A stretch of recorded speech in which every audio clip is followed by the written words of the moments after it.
Entonces, estoy acá por amable presentación de Carolina Cerón, teniendo en cuenta sobre todo una circunstancia, y es la de la necesario y cada vez más escaso apoyo interuniversidades, universidades que en este caso, a pesar de estar en el centro o quizá por lo mismo, se dan la espalda de manera deliberada y en muchísimos casos altamente concienzuda. Azabeños no suben a los Andes, solo hasta la Pola, uniandinos bajan, no sé, pasan por la SAP en Transmilenio y chao. Porque igual la SAP es en términos urbanos bastante agresiva y no invita a la visita del externo. Casi que el que llega sabe a qué llega y sabe cuándo se va y sabe a qué horas no llega. Sin embargo, pues aprovecho de esta invitación también para eso, iniciar un proceso de reflexiones relacionadas con una iniciativa que está de una manera, me parece, bastante interesante y rara entre lo extracurricular y la proyección profesional. Algo que en universidades privadas se llamaría como apoyo al egresado, que en las públicas no existe.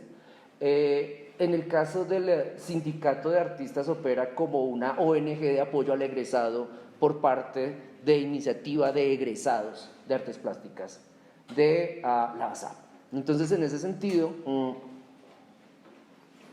haré esta presentación hablando, sí, del Sindicato de Artistas como un estudio de caso, tomando el Sindicato de Artistas como un estudio de caso, planteando de entrada una pregunta que opte por dos polos, es o una gallada de apoyo o es un banco de proyectos, y para quienes sean feministas y atiendan la etimología de términos como gallada van a notar que hay algo que chirría respecto a esa formulación.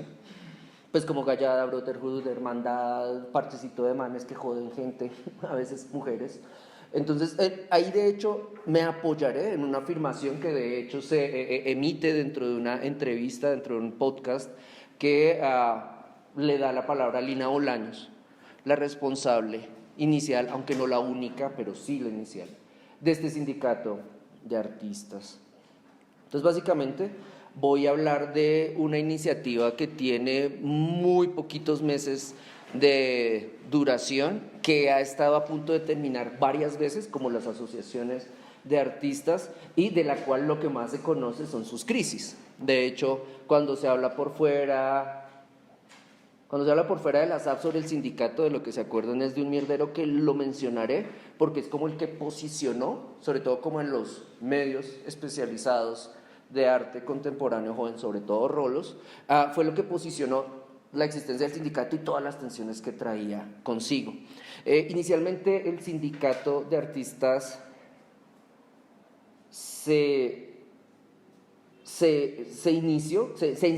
ensayó como un encuentro en un espacio que para el mamerto setentero, noventero es rarísimo, y es una galería de arte privada. Entonces, Lina Bolaños, artista egresada de Artes Plásticas y Visuales de la SAP, residente en Bosa y que entiende como con la conciencia de clase que tiene lo que implicaría dejar de vivir en Bosa para venirse a vivir más hacia el centro o votar hacia San Felipe, atendiendo esa noción de desplazamiento geográfico y de interclases que hace cuando coge bus para venir de Bosa aquí al centro o a trabajar en algún espacio donde se concentra la programación de arte contemporáneo, Lina Bolaños decide atender una invitación de una galería privada, en este caso un espacio de programación para proyectos de Espacio El Dorado, que se llama Espacio en Blanco, Cubo en Blanco, ahorita no me acuerdo. Espacio en Blanco, eso, que es una convocatoria donde uno presenta, pues los jóvenes presentan y proponen la ocupación con programación, básicamente. Entonces lo que hace Lina es aprovechar esa invitación para promover su propuesta a las 11 sindicato. Aquí ya hay un juego de palabras relacionado con las 11, como ese encuentro entre el almuerzo y la cena, en que además se socializa. Entonces las 11 es como la hora de tomar tinto o chocolate o simplemente encontrarse para un alguito o fumar y hablar como de manera no planeada, pero sí contextualizada respecto a situaciones. Generalmente, si uno está trabajando, el trabajo, se está acabando la jornada diaria, ya no tiene de qué quejarse respecto a la perrada que le hizo el jefe a lo largo del día. Y en ese sentido, a las 11 sindicatos también apuntaba otro elemento, y es que Lina Bolaños destaca que como todo tipo de asociación de comunes, de vecinos, de amigos, de amigues, de sujetos que se apoyan para proyectar sus reclamaciones más allá de la queja. Ella consideraba que la hora de las 11 para ciertas organizaciones sindicales era importante y además se hacía coincidente con la ocupación pacífica o negociada o comercialmente mediada, como nos vamos a reunir en la panadería de la Bessie X y allá consumimos durante 3 horas tinto y mogollas y mientras tanto hablamos de nuestros problemas laborales. Entonces también articula eso como las 11 tiempo de encuentro, las 11 donde se realizan espacio de encuentro. Y lo que ella propone entonces es eso, no tanto que a las 11, que a la hora de las 11 se active su exposición, tanto como hacer una exposición convencional en el sentido de muestra artística que aprovecha el cubo blanco para mostrar, de hecho ya, y ustedes pueden ver en la obra, creo que le puedo decir obra, pues porque José Darío la puede vender. Entonces, la pancarta de Asociación Sindical de, y va un listado, esa pancarta que puede ser documento histórico, que si estuviera en un museo sobre organizaciones de artistas precarizados de las primeras décadas del siglo XX, ese documento podría estar para hablar de cómo se autorreconocían los precarizados de artes en la Bogotá de 2022 de pospandemia, de inmediata pospandemia, por ejemplo. En este caso, Lina Bolaños aprovecha la lógica de Cubo Blanco. En el Cubo Blanco monta un proyecto que aplicó y concursó, de hecho, con otros, ni idea cuáles, valdría la pena saber con quién se retó para en este relato histórico ver cómo contra qué propuestas estuvo un poco compitiendo y por qué obtuvo como este beneficio de visibilidad. Y aquí ensaya entonces tanto la exhibición, un rescate un poco de prácticas de lo interactivo que si ustedes hablan como con sus hermanos mayores o sus familiares de artistas les van a recordar cómo en los 90s se invocaba la participación del público con tableros, con marcadores, con marcadores borrables en tableros de acrílico para despertar algún tipo de opinión. Digamos que si ustedes comparan esto con el tendedero de Mónica Mayer, pues hay como una distancia respecto a la invitación de la participación de las personas que van a dar una opinión, en este caso relacionada con lo que podría ser una asamblea constitutiva de un sindicato, no tanto como ¿cuáles son tus necesidades y qué esperarías de un sindicato? ¿O a quién vas a denunciar como que te explota en qué tipo de trabajo a nivel de precarización del campo artístico? Y por otro lado aparecen obras que son texto, que son consigna, que podrían ser pancarta, que operan con una lógica más de sindicalismo, mamerto de la JUCO, el pueblo unido jamás será vencido, o mientras nos llaman del call center nos reunimos a crear una organización. Dentro de la retórica de la propia Lina Bolaños, ella empieza sin atender las condiciones de exhibición de su proyecto, como qué significa que yo esté en un cubo blanco de una galería privada, ella se concentra en otro flanco y es en presentar el proyecto, pues simplemente leo. ¿Cómo convocar a un gremio? ¿Cómo crear identidad gremial? Los artistas se pueden reunir para crear una colectividad sindical.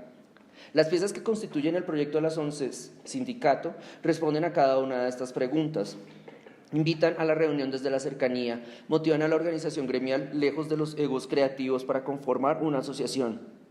Evidencian la adaptación del medio artístico en el medio productivo, marcado por una desvalorización de la producción desde el arte.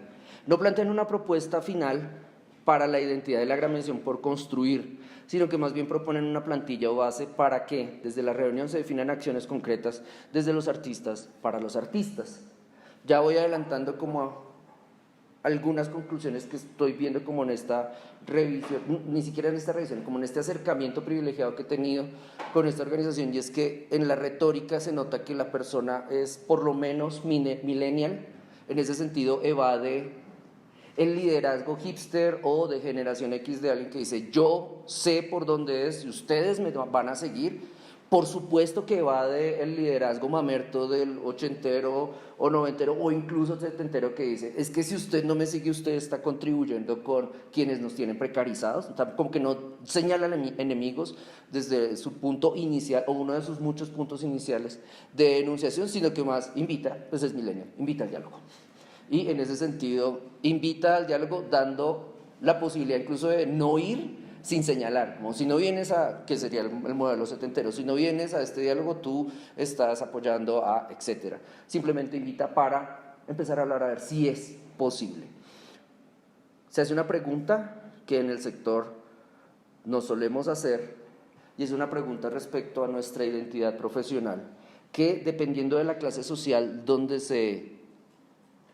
de la clase social, de la procedencia étnica o la pertenencia a minoría con la que uno esté relacionado, se va a particularizar.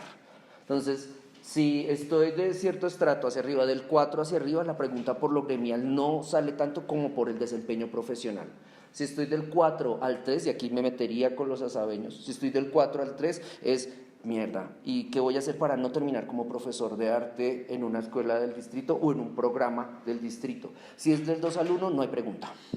De hecho, si es del 2 al 1, esa pregunta va a aparecer porque seguramente voluntarios de estrato 3, aquí hablo de asabeños, que dan clases como en preuniversitarios, que se relacionan con estratos bajos para dar eso, como formación en artes, pero no como taller para que ocupes tu tiempo libre y no aprendas a afilar cuchillos, sino conoce interpretación y producción de arte contemporáneo y también aprende educación política para que decidas, si quieres, y de hecho Lina lo va a decir, no lo va a decir yo, para que decidas optar por la decisión valiente de estudiar artes. Hoy, en ese sentido, esa distinción en términos de clases sociales, cuando se aliviana respecto a la ubicación universitaria, se convierte entonces en una pregunta, no respecto a la identidad de gremio, sino de la identidad según procedencia. Entonces, ustedes mismos aplican ese lema, o se aplica ese lema dentro de este campus, como que un andino apoya a un andino, asabeño, el de la nacional,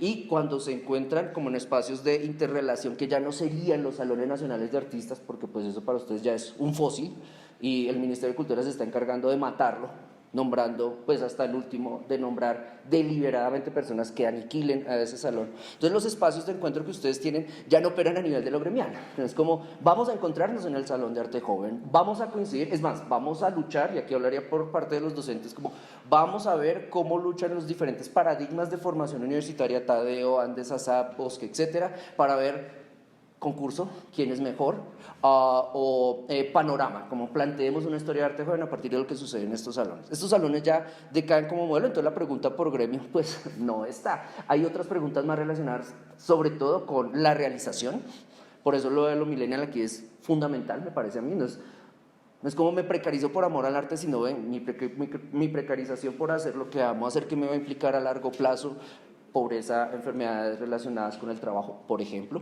Y por otro lado, si se considera necesario, y ella lo va a argumentar varias veces, si se considera necesario preguntarse por la existencia del gremio, porque preguntarse después de la implantación como del neofeudalismo de capitalismo de plataformas y aquí en adelante, es decir, que estaría hablando como desde segunda mitad de la primera década del 21 en adelante, ya hablar de campo artístico se hace raro, ya hablar de gremio se hace raro, hablar de sectores extrañísimo, y es necesario constantemente redefinir, y en este caso hay como una conciencia no solo de clase sino también de pertenencia profesional, redefinir qué es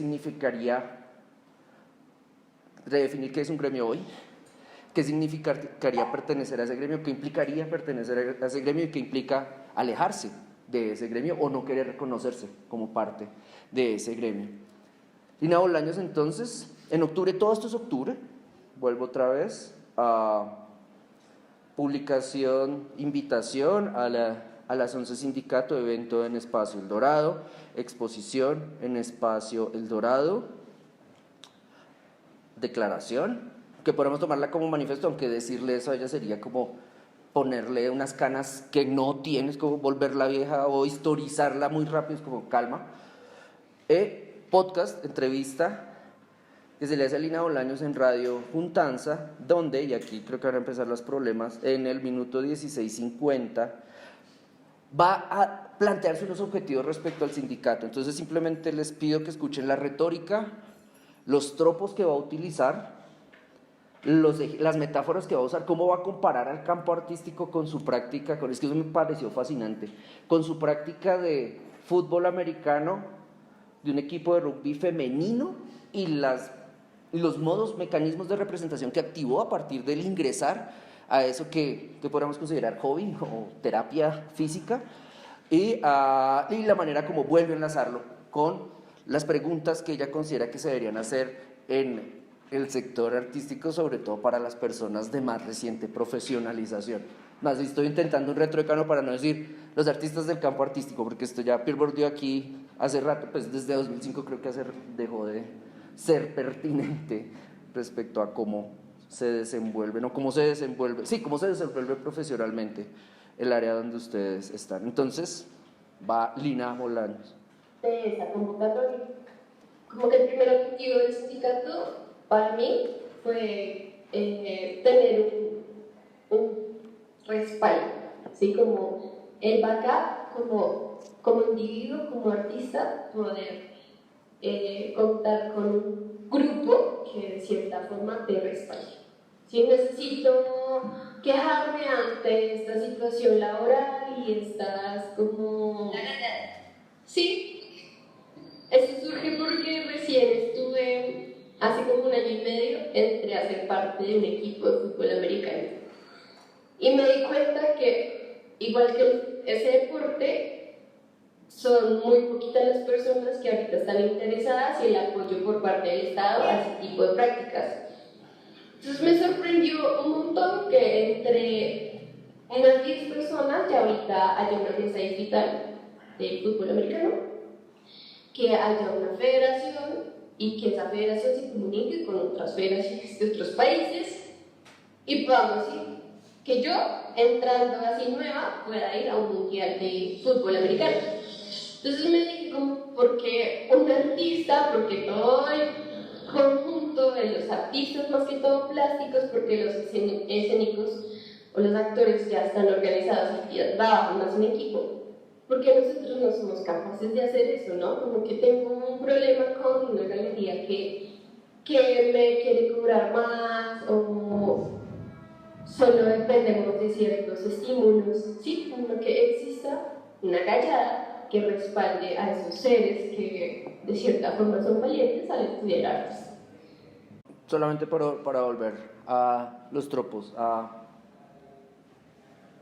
hay una invocación no erudita en términos de la invocación de la vulnerabilidad, es decir, Lina Bolaños no está utilizando estudios de vulnerabilidad para acercarse a tratar de categorizar o identificar esa comunidad, aunque al final le concede un poco en términos retóricos, insisto, a ese acercamiento, reconoce que dentro de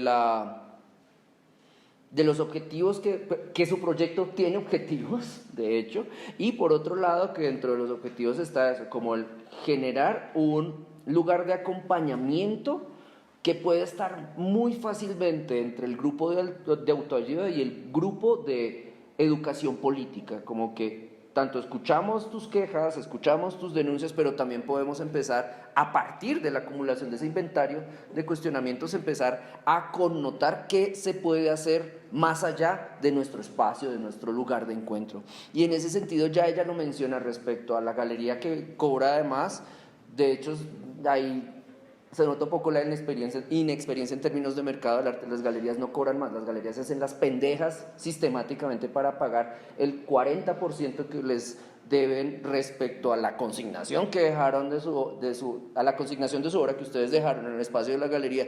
Y si ustedes se olvidan, mejor para la galería. Entonces en ese sentido hay como que se nota efectivamente como que Lina Bolaños no vende obra ya de frente, que eso también demostraría un poco como esta generación que no vende obra, entonces cómo se desenvuelve, son más de proyectos, son más dados como a los espacios de encuentro, que la realización de un objeto genial para poner en una galería donde va a generar especulación y yo voy a ver cómo otro se enriquece con la belleza que produje. Digamos que en este caso no se da, y ahí me parece que ese desliz no es tanto un desliz como una identificación incluso de cómo se está desenvolviendo profesionalmente.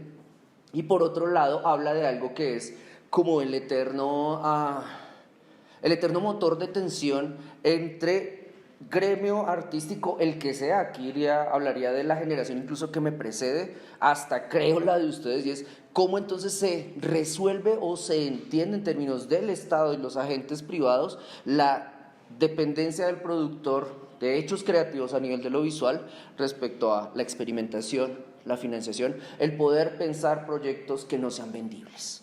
Entonces, las becas, de hecho, sí lo menciona de frente, y ahí es respecto a la segunda frase, a la segunda expresión que utilizo en la presentación, banco de proyectos. Ahí ya les pido, porfa, entonces que sí tengan en cuenta que Lina Bolaños como que invoca el sindicato como un espacio de autoayuda, escucha y ojalá representación, y dos, un lugar desde el cual puedan desarrollarse iniciativas, por ejemplo, respecto a no solamente el cuestionamiento de las políticas de financiación de las becas, sino la proposición de modos de hacer para potenciar la práctica. Entonces, básicamente, la primera columna va hacia aquello que invocaba. Dentro de la charla que se da entre la entrevistadora, que es Carmen Caro, también egresada de la SAP, aunque ayer me dijeron que parece que tenía estudios en la pedagógica, y que realiza el proyecto Radio Juntanza como un espacio de encuentro que es, ¿cómo es que se llama? Es como un radio ambulante, pero local.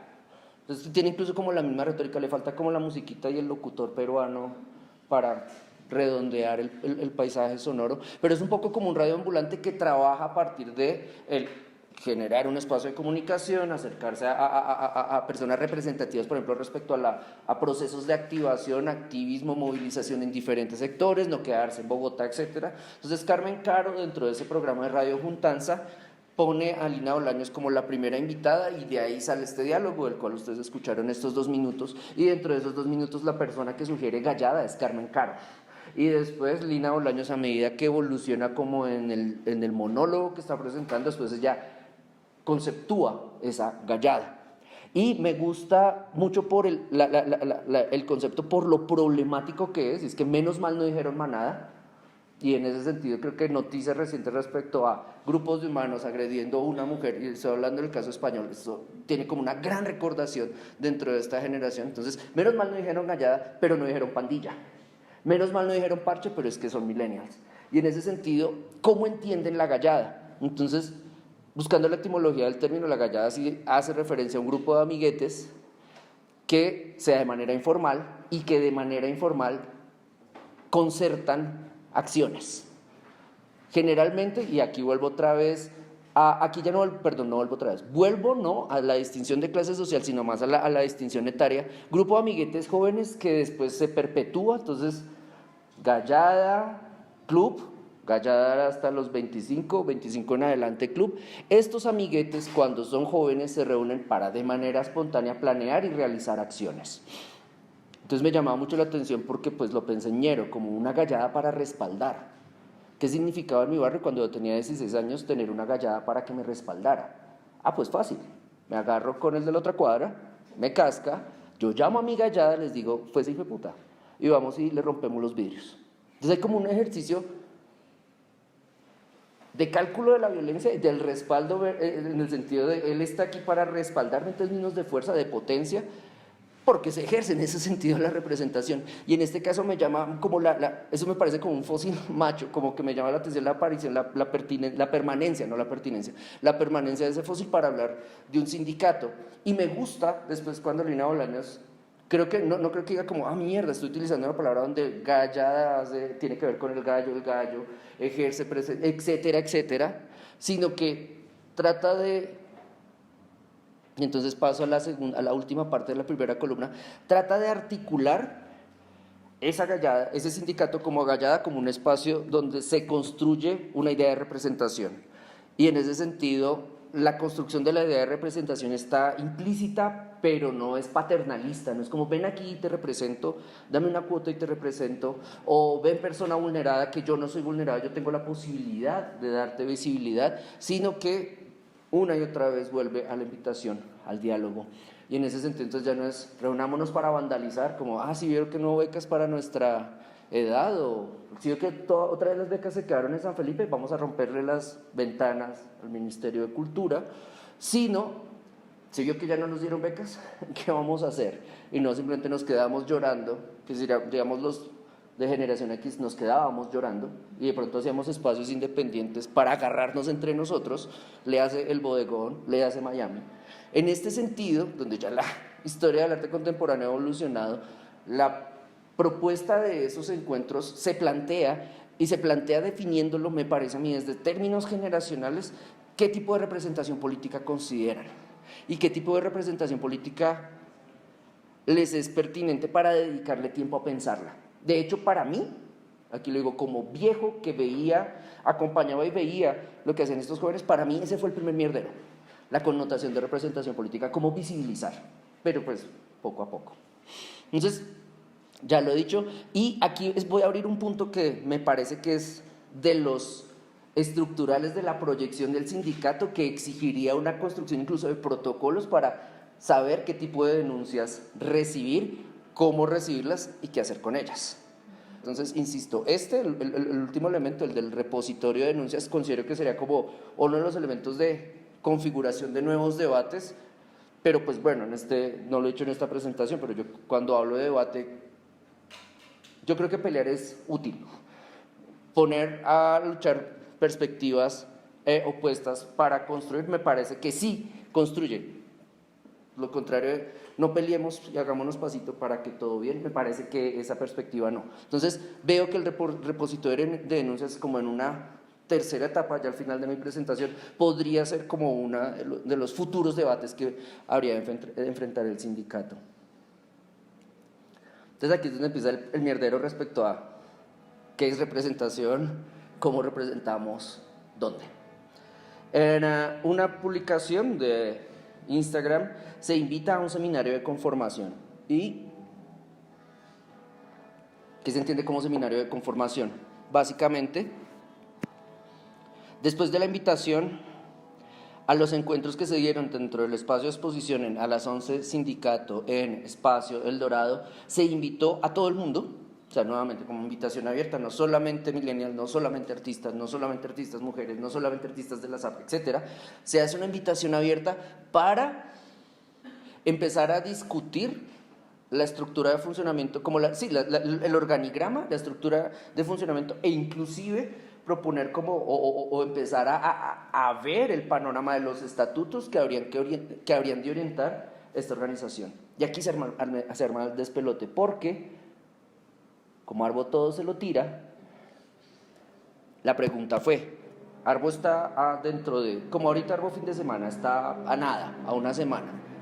Aparte de ir a trabajar gratis, ¿qué vamos a hacer? ¿Vamos a trabajar más gratis en Arbo haciendo eventos del sindicato?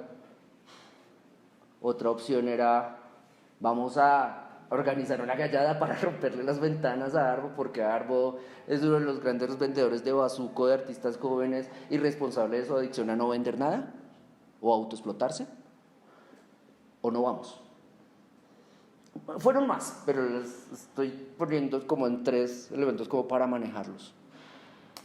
Triunfó la de hagámonos visibles, haciendo invitaciones, utilizando un mecanismo que es, pues yo lo conocí en los 90, pero esto es mucho más viejo, y es imprimamos volantes. De hecho, la impresión, a mí me encanta la impresión porque es como tan básica, parece casi un sello hecho en borrador de nata. Como hagamos una impresión básica de un rodillo, la dirección del sindicato de artistas en Instagram y repartámoslos en la feria. Y ahí ya empezaron como a mostrarse los distanciamientos y las resquebrajaduras.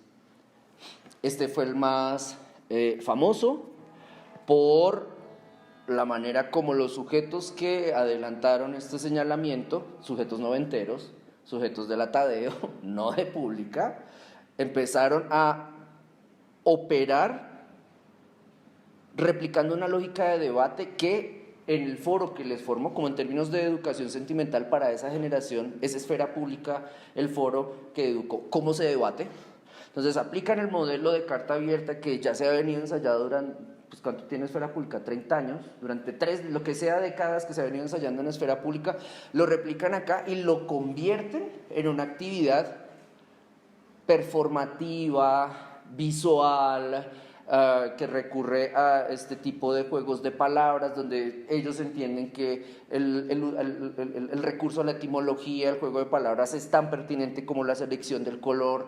De hecho, Ellos tenían un lío respecto al fondo naranja, pues obviamente por la economía naranja, etcétera. Ironizaban sobre la silla, entonces la silla Rimax, que es una silla de procedencia genérica de un conglomerado que hace sillas feas, no solamente para Bogotá, sino por lo menos para Latinoamérica, donde se repiten como pautas visuales de a las 11 sindicato, vuelvo acá solamente para recordarlas. Entonces silla y letrerito, igual la precariedad del diseño aquí no importa. Entonces silla Rimax, letrerito, ellos retoman entonces esa pauta, silla Rimax, letrerito, y le ponen coronita. Esta coronita tiene que ver con el conflicto claramente marcado respecto a esta feria privada, y ponen una carta. De hecho, esta mañana que estaba como revisando esta presentación, quería ponerles la carta, como vayan y mírenla. Yo la vi en Esfera Pública, que es un medio de opinión que funciona en una privada. Pues que de hecho su director es un sujeto de planta de privada. Es decir, privilegiado. Que yo pensé como, bueno, va a estar ahí. ¿Dónde está la carta? Y no está. Es como, ¡oh! Desapareció. Pero en su momento, no cuando fue noticia, sino, no, aquí es, cuando era primicia, ya después de cuando se convirtió en noticia ya no está, pero cuando fue primicia sí apareció, pero ya después no. En ese sentido, esta carta señalaba entonces, y creo que ustedes ya entienden perfectamente a partir del título, es decir, esto es un activismo muy de los 2000, entonces ya ustedes entienden desde el título cómo hay una declaración de principios, cómo las siglas, etcétera. Insisto, les faltó el color naranja. Los señalamientos que se hacían desde esa carta tenían que ver con una problemática respecto a el artista trabaja. Es decir, si la pregunta de Lina Bolaños es ¿hay gremio? La pregunta que sería de señalamientos como estos es ¿el arte es trabajo? Y en ese sentido Marx estaría absolutamente feliz con ver cómo, mierda, casi que en tiempo real se están configurando las categorías y están luchando por hacerse ver como que un sociólogo de arte contemporáneo colombiano que deje de mirar a San Felipe y deje de buscar trabajo en Arbo podría mirar estos ejemplos para decir como, ¡oh, mierda! Se está configurando un campo casi que como cuando uno pone un frijol y crece al día siguiente. Es como, ¡puta! ¡Qué lindo! Y en ese qué lindo, el señalamiento por el arte es trabajo. Entonces ya, si uno es mamerto, me declararía materialista mamerto, diría como, pues obvio, porque uno paga y le paga al de la papelería para hacer pintura al óleo, perdón, para hacer pintura al óleo no, hablé estúpidamente, para utilizar los óleos que compré en la papelería, para untar esta tela, para especular para otro. O sea, para mí todo es trabajo, pero porque otras personas, y cómo lo miraban en el seminario, eso era la locura de ver cómo los argumentos que se construían, porque para otras personas eso no es trabajo, sino tiene que ver más con lo espiritual. Entonces uno diría como, místico, perdido, y el otro, materialista, pobre, resentido, etc. Entonces, más allá de esa polarización, esta carta, como documento, me llama aún más la atención, porque es una carta que ataca a un sindicato que no existe. Hasta ahora les estoy hablando de un brand, de una marca, donde hay un sujeto responsable, Lina Bolaños, pero un sindicato que no tiene estatutos, que no existe ante el Ministerio de Trabajo. O sea, sí, de hecho, representantes de ese sindicato acudieron a la reunión con Patricia Ariza de estas mesas ampliadas que por fin abrió el ministerio para personas que representan o trabajan en el campo artístico, pero no acudió como sindicato de artistas, NIT, nos asociamos en tal parte y realizamos esto, sino es más como un proyecto. O sea, sigue siendo un proyecto, de hecho hasta hoy no se ha matriculado. Pero la carta lleva como, entonces ustedes, eso, sindicato, ¿a quién están representando? El arte es trabajo. ¿Por qué trabajan con lo público, con lo privado? Y entonces, aquí en el por qué trabajan con lo privado, otra vez vuelvo a lo millennial y otra vez vuelvo a lo millennial para contrastarlo con el generación X. El boomer le vale culo porque ya se retiró o está ejerciendo. Pues a Eduardo Serrano le vale mierda un sindicato de artistas. Entre el millennial y el generación X, yo vi como en este punto de tensión entre esta aparición, esta presencia en la feria y esta respuesta, que el millennial opera de manera pragmática respecto, y aquí sería el artista plástico y visual millennial, opera de manera pragmática respecto a lo que hace. Es decir, sí persigue un sueño, sí se trasnocha por ese sueño, sí se enferma por ese sueño, ahora se deprime por ese sueño, pero es que desde la infancia viene medicado, pues viene medicalizado su trastorno de, ¿cómo es? El que no le pone cuidado a todo, el TDAH, no sé qué, a los 6 meses ya lo diagnostican y le empiezan a meter pepas, entonces trae eso también. Entonces, este sujeto viene con una configuración psicológica, emocional, sociológica, una formación, una experiencia de educación sentimental diferente, y además estudia arte, y además incluye conciencia de clase, pero no sale corriendo a romperle los vidrios a la gente en San Felipe. Es más, trabaja en San Felipe. No dice que San Felipe es una mierda. Va a San Felipe y sabe cuando le pagan una mierda, le mama que le demoren el pago de mierda, pero sigue entendiendo que vincularse con este circuito es una de muchas maneras de trabajar en un campo. Otra vez digo, decirle a este artista que está en un campo, va a decir como, ¿cuál campo, bro? Usted, viejo, que está en clase y que tiene sueldo de profesor, usted sí está en un campo, yo no.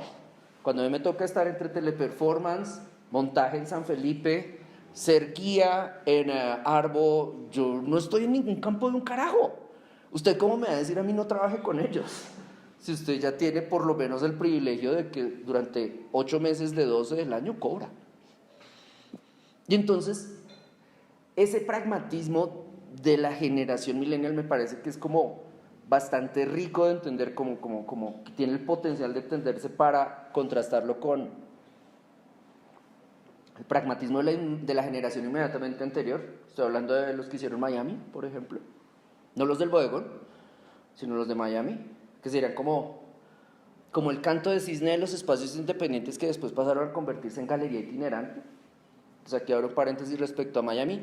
Miami, espacio de autogestión, espacio independiente que cuando ustedes estaban en 9º de bachillerato estaba operando en Teusaquillo, un espacio que era como liminal sobre todo respecto a el pago del arriendo. No era imposible de pagar, pero no era una cochera estilo el barrio Santa Fe. Y en ese espacio liminal se realizan procesos de exhibición de arte contemporáneo, de arte joven. Se realizan procesos que no apuntan necesariamente a la venta de obra, pero poco a poco se empieza a ver que el modelo de espacio independiente se está agotando y está apareciendo otro, y es ese realce y como esa imposición cada vez menos fantasmática, cada vez más material de el circular en ferias como casi que única opción de moverse en un entorno a nivel de lo profesional. Me llama la atención que una de las integrantes del ex Miami decía en una charla, que fue invitada de hecho en Arbo, que esa era una de las integrantes de ex Miami hablando de uno de los integrantes de ex Miami, que ese integrante se había pagado, es que fue muy la locura, se pagó, hizo una maestría en 30 minutos, es como, jueputa, así como, ¿quiere salir de pobre? Pregúnteme cómo. A ver, entonces, se encontró con Nicola Bourriaud y manica, echaron lora media hora. Compartieron tragos que no pagaban, pues, inauguración, encuentro social. Y después, este integrante del ex Miami fue invitado a Magia, uno de los logros de las vinculaciones y de las maestrías. Magia es invitado a eventos donde Nicola Bourriaud está metido. Es como, en ese sentido es obvio. Ya no le meto, pues ¿cuánto le meten ustedes a este semestre? Entonces no le meto a este semestre durante 5 años. No, ustedes son 4 años, ¿no? 4 ya, eso. A este semestre durante 4 años, después 2 años de maestría afuera, después 7 años de doctorado. Eso es nada, eso lo hacen los pobres. Eso lo hacen los que quieren trepar académicamente. Si yo quiero operar a partir de la circulación de mi nombre como marca y de mis objetos como artista que soy, que fabrica objetos, más bien esa plata y esa energía se la meto a las ferias, y las putas ferias son re caras como su semestre. ¿Eso vale el booth? No, creo que está más caro, de hecho. Entonces pago para la feria, pero me reúno con Amigui. Entonces ya entre Amigui repartimos lo del booth, los tiquetes, el Airbnb, etc. Llevamos nuestras cosas como sucede con todos los espacios de arte en Colombia, incluso los profesionales, y es que nuestro equipaje es equipaje de carga de obras, es decir, nos llevamos puestas las mudas, el arte va en las maletas y pagamos sobrepeso de arte, y eso no solamente pasa en espacios independientes. Y llegamos a la feria, Y en la feria, ¡plá! En 3 días resolvemos lo que estos pobres no han resuelto en 7 años. Entonces, ese pragmatismo, que insisto, es un pragmatismo que opera a nivel de eso, charla en árbol y como, mira que estuve en espacio independiente, pero me liberé de eso, ahora estoy en exposiciones en bienales. Tú nunca vas a estar, Guillermo. Ese pragmatismo acá se reemplaza por otro, y se reemplaza, no acá en el sentido de esta presentación, sino en el sentido del sindicato, acá se reemplaza por otro, y es un poco el pragmatismo no de cómo salgo de pobre más rápido que los otros, que es un poco una competencia como neofeudal de quíteme puta que yo voy porque no hay espacio para usted, que es un poco donde nos criaron como todo esto es escasez, el individuo si no se gestiona solo es culpa de él, si usted no salió de pobre es por su culpa, etc. Me parece a mí como, aquí cómo sería, es que adaptación me parece que es como autoritario, como una relectura de la noción de autogestión, de agencia, de representación. Entonces, volviendo acá, la retórica de afirmaciones como esta ya no es tan de autoayuda, como ven y hablamos de tus líos, amigue, sino ¿para qué? Pero tampoco está con el para qué, como ven, hablamos de tus líos, que ya tengo una ley del artista redactada para sacarte de pobre porque voy a hacer que te paguen lo que te mereces. Tampoco llega hasta allá, porque es que ustedes les han prometido mucho y siempre les han fallado. Pues ustedes es la generación de los padres que prometen, sí voy a estar, pero tengo que trabajar, me voy de la casa, estoy mirando Instagram. En este caso, no se promete. Es que lo están haciendo jóvenes para jóvenes. Y creo que en el Jóvenes para Jóvenes, Lina sí lo dice mucho, Lina Bolaños lo dice mucho cuando en entrevistas habla de un espacio, ella lo traduce a su identidad gremial, pero dice que el espacio de sindicato es de artistas para artistas, y lo recuerda mucho, como que lo subraya mucho. Yo indicaría, como que yo le diría, y jóvenes, porque están midiéndose las expectativas que tienen para medio tratar de hacer, no son maximalistas, vamos a cambiar el mundo, vamos a tumbar el ministerio, quememos la ley naranja, sino, están esos leviatanes ahí, ¿cómo vamos a empezar a hablar con ellos? Ya sabemos que solos no, o sea, levantamos la mano y no, entonces, ¿nos asociamos? Y después de que nos asociamos, ¿cómo nos asociamos? Y bueno, ¿y para qué a mediano y largo plazo? Entonces, recuperando ese pragmatismo, entonces esta noticia es de ayer, hace 4 minutos publiqué la traducción en reemplazo. Es una noticia que tiene que ver con un devenir, aquí un poco, aunque sé que el sindicato que propone Lina Bolaños no es una iniciativa en términos globales, como que todo el mundo se volvió posmoderno en el mundo, nosotros también aquí en Colombia, que era un poco lo que pasaba en la generación en la que yo estaba más cerca de este sector, que ahorita sería como ahorita está de moda que los sindicatos operan y presionan a los museos, pues hagamos un sindicato en Bogotá como para estar a tono. No tanto va en ese punto, y en ese sentido no va a negociaciones tipo esto. Hay un museo pagado por industriales. La historia del Whitney ustedes ya se la saben. Y en el Whitney hay una subcontratación de proveedores, de los guías, de los asistentes. Hagan de cuenta el Museo de Arte Moderno de Bogotá, tal cual. Así como cuando les demoran, si ustedes le rompen los vidrios al Museo de Arte Moderno de Bogotá, la cagaron porque ese no es el que les va a pagar. Hay un subcontrato donde es otro que les habrá de dar por cuenta de cobro, etcétera, y por eso a dónde se alega parte de esa promesa no cumplida. Entonces, en este caso, el Whitney subcontrata artistas y personas que están en el staff del Whitney, se unen a un sindicato más grande y logran negociar durante un año. Es decir, aquí la noción de tiempo es importante, no es como me reuní, hice una marcha, ya tengo derechos. Es más, aquí no hubo marcha. En este caso es sobre todo negociación, una negociación constante para lograr 3 cosas: subir la hora mínima, traduzcámoslo a rolo, subir el mínimo, lograr respaldo a nivel de salud. En rolo no hay traducción. Tu EPS te habrá de cubrir, amigos, si te ganes el mínimo o mínimo y medio, y te vamos a atender tu cita de urgencias dentro de 6 meses, si estás de buenas. Y 3, a lograr la promesa de que el Museo Whitney, a medida que avancen los años, ajuste, según la inflación, por lo menos la hora mínima. Esto no es lo que pelea el sindicato de artistas. Y en el caso del sindicato de artistas estaba buscando,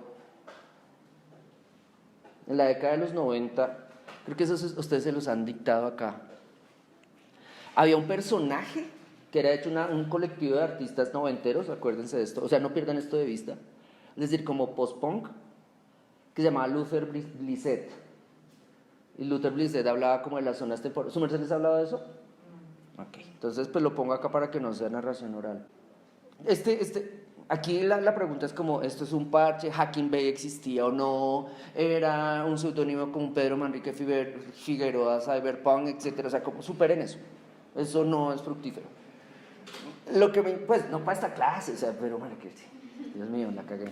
Pero no para esta clase en el sentido de que Luther Blissett, la teorización de las zonas temporalmente autónomas, el reclamo por levántate contra, en ese caso el leviatán de ellos era que se reunieron en Seattle, era como la globalización corporativa, etcétera. Eso, ustedes estaban muy chiquis, de hecho sus hermanos mayores seguro sí. Que en el caso de Latinoamérica tenía que ver con Chávez y el no sé qué de Río y Mercosur y reforcémonos contra el gran capital, etc. Creo que si leen el Twitter de María Fernanda Cabal van a recordar esa época. Ahorita pues Chávez está cumpliendo 10 años de que murió, entonces ahí les están recordando esa época de ese activismo. Entonces Luther Blissett, Hacking Bay, las zonas temporalmente autónomas apuntaban a una noción de autogestión, de discusión de condiciones de existencia profesional, pero también de realización de la persona, de realización a nivel de lo psicológico. Y dentro de ellos había unos italianos que hicieron un movimiento que se llamaba neoísta, como los el movimiento era el neoísmo, ellos eran los neoístas, y los neoístas propusieron una huelga de arte. Entonces yo ayer de hecho estaba hablando con un joven que está pues bastante cercano al ministerio, y le decía como, marica, y ustedes si proponen una huelga de arte, pues o sea, viejo, joven, si ustedes proponen una huelga de arte, ¿qué van a hacer? ¿Huelga de becas? ¿No aplican? Como, yo para qué me relaciono con el sucio dinero del Estado petrista si yo no me relaciono con el Estado. Entonces, ¿vas a dejar pasar la plata hacia el bosque, hacia la Javeriana, en los Andes otra vez? ¿O van a dejar de hacer arte? No, hoy no me expreso. ¿A lo bien? Y en tu perfil de Instagram, Guille Vanegart, que es el de verdad, porque el otro es el personal, en el perfil profesional de Instagram, ¿no vas a poner tus imágenes, no? ¿Para que otros pongan? O sea, ¿cuáles son sus mecanismos de presión? Era un poco la pregunta. Y aquí pongo ojalá el link esté activo, ¿no? Aquí yo puedo abrir Instagram de una, llego a la cuenta del sindicato sin abrir mi Instagram, ¿cierto? Sí, bueno, espera. Habla una mujer, mucho tiempo habla una mujer que tiene piercing, un solo piercing y blusa azul. Tomen, es la última publicación, el último video, esa publicación, esa musiquita, eso es, de hace 6 días.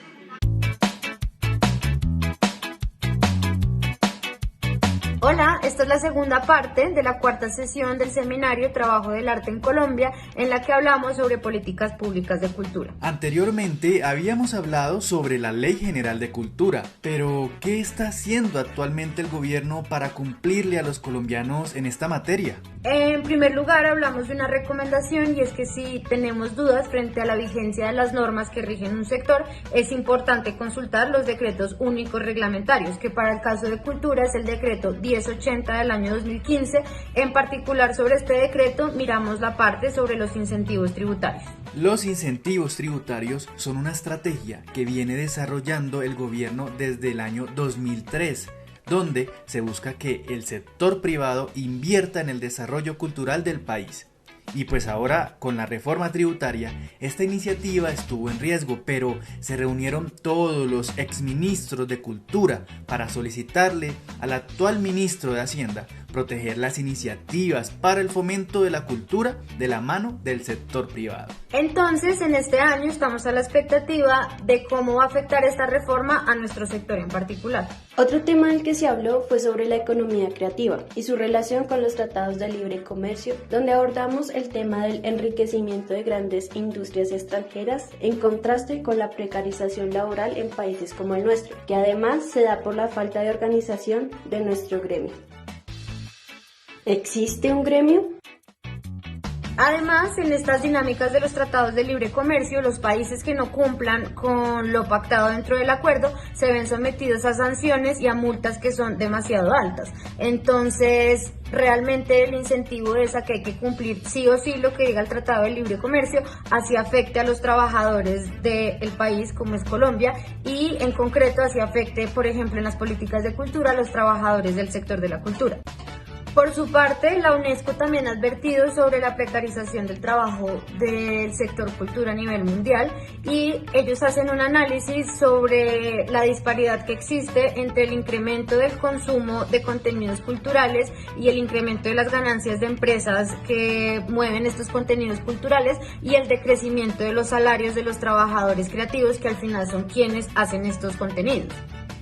Y aquí es donde concluimos que la cultura se define como un servicio y no como un derecho, lo que pone en riesgo su protección y la deja en desventaja en comparación con otros países.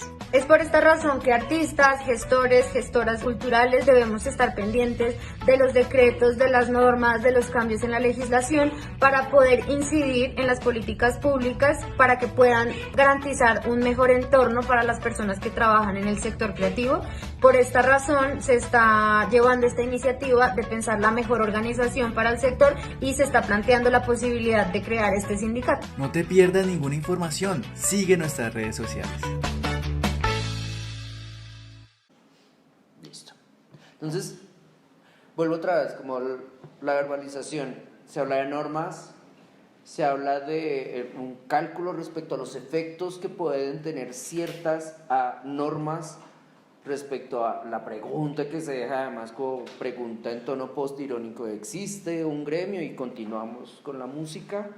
La proyección ya, miren ustedes cómo en este sindicato no se ve como que superaron rápido y menos mal como el guayabo de Patricia Ariza, ministra no de Cultura sino de Artes Escénicas en el Ministerio de Cultura, y esto siendo artistas plásticos y visuales, como que ese guayabo no se menciona y van un poco más allá, no hablan de la reforma a la salud, hablan del Ministerio de Hacienda y hablan de efectos de una reforma que puede operar en el Ministerio de Hacienda y que les pueda afectar a ellos y a sus posibles mecenas. La tributación está de que si yo pago, ustedes esta ya se la saben, y si hablan con cineastas la van a aprender mejor que por allá, creo que es más efectiva que en el caso de artes plásticas y visuales. Entonces, hablan de esa legislación, la prolongan hacia el TLC y la prolongan hacia UNESCO y organismos multilaterales para tratar de aterrizar un poco el marco, que es una gran discusión que tienen y que van a tener, el marco de discusión a nivel de lo jurídico respecto a qué instancias nos definen, qué instancias nos definen a nivel de lo legal y qué instancias hablan de las afecciones que tenemos desde las definiciones que dan de nuestro quehacer, o del quehacer de ellos más bien, como artistas plásticos y visuales. Y en ese sentido, este es el texto de ese video. Entonces, pues nada, las invitaciones son otra vez como continuamos trabajando, esta es la sesión número 4 y les invitamos a que estén pendientes de nuestra asamblea constitutiva. Es donde yo digo que se va a ver el próximo encontrón, porque pues tiene que ver con la presentación y aprobación de estatutos, y eso en todo sindicato, dicen el sindicato de rugby de allá se deben dar más duro, pero en todo sindicato eso es una puta mierda, porque implica roles, asignación de secretarías, distribución en el organigrama y la clásica, y la plata, y ya, y por ahí se puede acabar perfectamente. Es decir, puede ser un lindo experimento de arte conceptual de pospandemia, pues para cuando ustedes escriben esa historia del arte. Pero, insisto, si no se acaba, o depende de la manera como se tramite esa crisis o las diversas crisis que se den después de esta presentación de estatutos, el sindicato como espacio de diálogo va a llegar a otro encontrón que es el que considero que lo puede romper muy duro, y es el manejo de las denuncias y la proyección de acciones, sobre todo porque en este espacio con el manejo de denuncias vuelvo otra vez a la generación y vuelvo otra vez a la manera en que el abrir un espacio para escucha, y no hacer nada con ello ya genera consecuencias, pero el abrir un espacio para escucha y hacer mal con ello genera consecuencias. Piensen que una campaña de cancelación que se salió de las manos, o generar espacios de escucha para denuncia, hacer con ello y relacionarse institucionalmente trae otra crisis. Es decir, es tan dinámico y filosóficamente atractivo eso que dice como, jueputa, lo que digan es mal, entonces muy bien verlos pensar públicamente para ver qué van a hacer, casi que ensayar soluciones a nivel de la representación otra vez. Y en ese sentido, cuáles denuncias podrían llegar, cuáles han llegado y con qué protocolo se maneja o se manejará esa información, puede incluso alterar estos estatutos. Porque los estatutos con los que se están tomando como base son los del sindicato de actores. Y el sindicato de actores es viejo, está representado por viejos. De hecho, el viejo es más mamerto 70s, la CUT, que de generación X. Ese viejo está demasiado cerca al esquema de Game of Thrones que hay ahorita en el Ministerio de Cultura. Si él está como entre el alcocerismo y el aricismo y sabe jugar muy bien, ahí está. Y es un viejo que además opera en términos políticos participando en mítines de la Colombia humana. Es un poco, imaginen, para aterrizarlo, imaginen que Lina Bolaños participa en mítines de la Colombia Humana haciendo la cara joven y femenina de la Colombia Humana para artes. Entonces, en el caso del sindicato de artistas cuyos estatutos son base para este sindicato, ahí ya hubo unas tensiones, de hecho, creo que esas tensiones no se han resuelto, y en esas tensiones entonces la pregunta ¿y los protocolos para manejo de denuncias qué? Porque mientras apareció el sindicato de artistas, se llama ACA, creo. Mientras apareció el sindicato de artistas y está operando hubo un Me Too. Y ese Me Too fue, en términos de organización y otra vez, representación y autorrepresentación, implicó viraje respecto a cómo se entiende una institución, cómo se entiende una institución en términos de representación de colectivos y cómo no puede dejar pasar como que, ay, yo no sabía, el ay, yo no sabía no es respuesta. Entonces, en ese sentido, aquí el sindicato de artistas puede estar ensayando soluciones que pueden ser una cagadísima, pueden ser como la peor respuesta que pudieron dar, o pueden plantear, y aquí vuelvo otra vez a mi historia de arte, a mi lectura de viejo, pueden plantear una definición incluso vanguardista de la noción de protocolo para manejar este tipo de información, para dar una respuesta satisfactoria, adecuada para quienes denuncian, para que se dé, y aquí ya no me atrevo a hablar porque yo hasta ya no sé, aquí mi vejez me ayuda, me sirve de parapeto, para que las soluciones sean adecuadas a nivel de satisfacción, a consecuencias a nivel profesional, consecuencias a nivel civil e incluso consecuencias a nivel de lo jurídico. Pero insisto, yo ahí hasta allá no doy ese paso. Listo. Ya para redondear. Sindicato como banco de proyectos. De hecho, es sindicato como espacio de diálogo, como banco de proyectos. Estaría jugando con esto. Uno, sin dejar pasar esto que podría ser estructural y podría ser tan nuclear que podría determinar la desaparición de este sindicato. Aspiraciones que también se están intentando tramitar, solventar o por lo menos redactar dentro de esta organización tienen que ver con qué incidencia podría tener en la redacción de políticas, qué incidencia podría tener en el posicionamiento de perspectivas particulares. Aquí hay una pregunta relacionada con el centralismo. Usted es un sindicato de rolos, está operando en Bogotá, se reúnen en Bogotá. ¿Cómo dialogar con cuál región? Es decir, la región puede ser de Soacha para allá. Entonces, venga, desde acaba el casco urbano de Bogotá hacia allá, o Bogotá, Medellín, Cali, vamos a repetir el modelo del ministerio, hay otro debate. Y respecto a hasta dónde extender la acción de lo jurídico, hasta dónde extender el rol de la representación, ya he hablado. Voy a hablar del último y con ese quisiera terminar. Dentro de los diálogos que se han sostenido dentro del sindicato y que he visto que han sostenido entre esas personas también por aparte, hay preguntas relacionadas con una de esas áreas que cubren las universidades que es la extensión. No sé si aquí lo tienen, en la distrital es investigación, docencia, extensión, no sé si aquí, insisto, pero en el caso de extensión para la SAP, la existencia de una sala de exposiciones haría parte de extensión porque permite mostrar lo que hace la comunidad creativa de la Academia Superior de Artes. En este caso, la necesidad de generar charlas como estas, o charlas de formación a nivel de lo sindical, o charlas de formación en términos de educación política para entender TLC y cómo el TLC te afecta a pesar de que estés en San Felipe, esas charlas harían parte de un modelo que yo lo acerco a la perspectiva mamerta, a un modelo de educación popular donde el modelo de circulación de información, y ojalá información de vanguardia, circulación de información, cualificación de un sector, capacitación de un sector, para que el sector sepa cómo tomar decisión, sería una opción.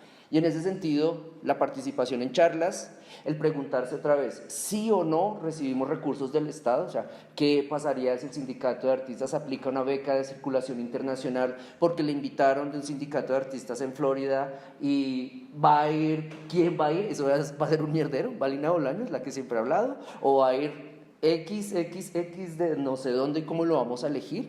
¿Qué pasa respecto a la incidencia de la redacción de políticas? ¿Qué pasaría si desde el sindicato de artistas se redactan becas para beneficiar a personas que tienen problemáticas que se han ventilado dentro del mismo sindicato de artistas y por ejemplo IDARTES o el Ministerio de Cultura no lo han percibido?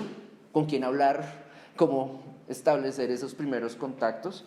Y por último, en términos de universidad, de educación popular, ¿cómo sostener esas iniciativas de cualificación y de formación, aunque esa palabra aquí suena paraca, pero sí de formación, para que personas que son testigo, que acumulen como ese aprendizaje, después decidan cómo operar e incluso puedan incrementar el tipo de perspectivas que se pudieran enseñar en esta Universidad de Educación Popular, para que el sindicato no termine siendo absorbido por el modelo viejo de, pues es un sindicato de artistas, gestionémonos una sala de exposiciones y hagamos el Salón de Arte Joven, Sindicato de Artistas 2024.